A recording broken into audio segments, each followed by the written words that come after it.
She has released 13 albums, won 8 Junos, and now after 3 decades in the biz, Jann Arden is being inducted into the Canadian Music Industry Hall of Fame. She tells Teri Hart all about the honor. This is, well, I'm old now, so I think you get to a certain age and they just say, let's give her something before she dies.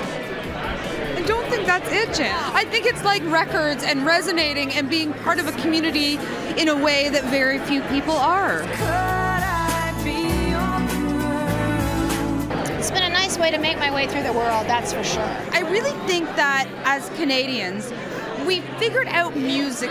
You know, I think it started in the 60s, really. Leonard Cohen, Joni Mitchell, Neil Young, Gordon Lightfoot, Anne Murray. It's not just it's a cliche to say opening doors. They did that in spades.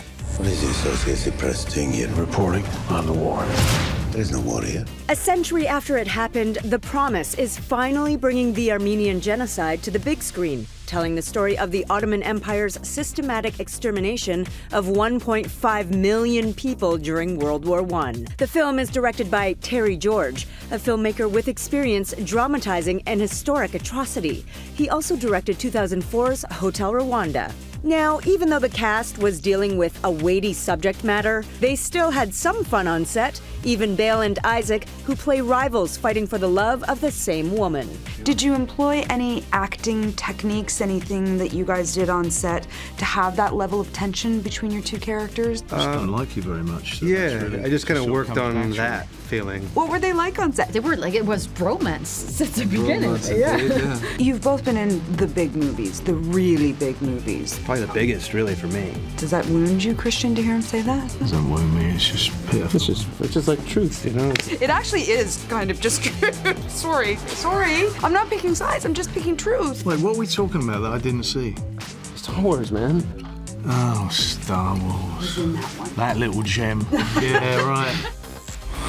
From Star Wars to Star Style, you know what time it is.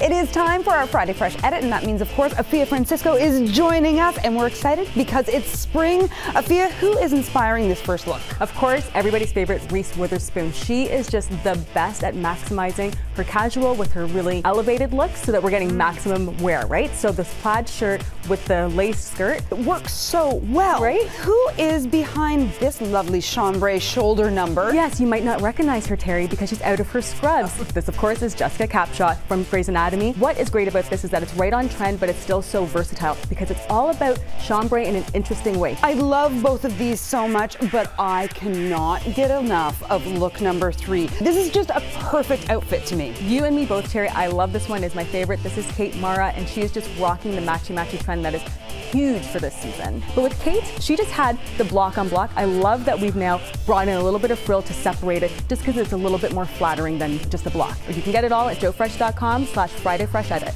Excellent. Thanks, Afia.